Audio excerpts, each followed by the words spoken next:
உலகத்துக்கு நாகரிகம் சொல்லி கொடுத்தா, அது சொல்லி கொடுத்தா, இது சொல்லி கொடுத்தா அவன் சொல்லிட்டு இருக்கான். இன்னைக்கு என்ன கிழமை? சனிக்கிழமை வந்துட்டு இப்ப எல்லா நாட்டிலையும் வந்துட்டு இதே இதெல்லாம் கவனிச்சிருக்கீங்களா? சனி ஞாயிறு திங்கள்ங்கிறது. இங்க சாட்டர்டே தானே, இங்க சனிக்கிழமை தானே, சாட்டர்டே தானே, ரெண்டும் ஒரே போல் தானே.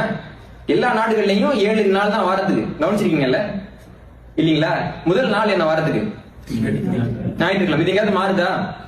பைபிள்லயும் முதல் நாள் தான், உலகம் முழுக்க முதல் நாள். சனிக்கிழமை கடைசி நாள். இந்த நாளுக்கு ஏன் பேர் வந்துச்சுன்னு எந்த மொழியில சொல்லியிருக்கானா?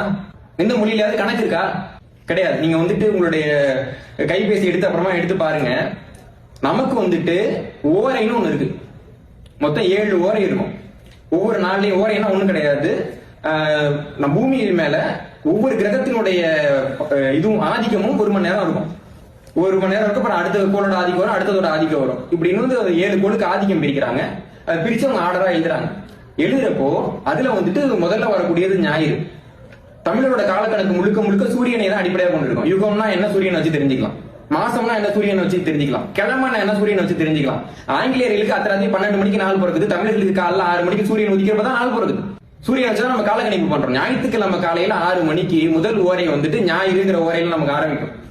ஆரம்பிச்சு 7 ஓரை 7 ஓரை 7 ஓரைன்னு வந்து 21 ஓரை. அது கூட 3 ஓரை சேர்த்துட்டீங்கன்னா 4வது ஓரை என்னன்னு பாத்தீங்கன்னா சந்திரன் இருக்கும். தமிழ் மரபுல 4வது ஓரை சந்திரன். இந்த கணக்கு போட்டீங்கன்னா அடுத்த நாள் வந்துட்டு திங்கக்கிழமை.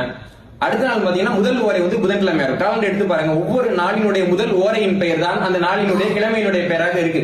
அதற்கான கணிதம் இன்னைக்கு வரைக்கும் தமிழன் கிட்ட தான் இருக்கு.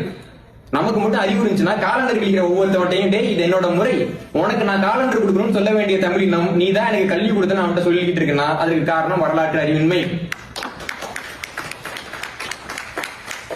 நமக்கு எல்லா பெருமைகளும் இருக்குது, நமக்கு வரலாறு இருக்குது, நமக்கு சொந்த நிலம் இருக்கிறது. ஆனால் இதையெல்லாம் நிறுவுவதற்கான பத்திரம் தான் நம்ம கிட்ட இல்ல.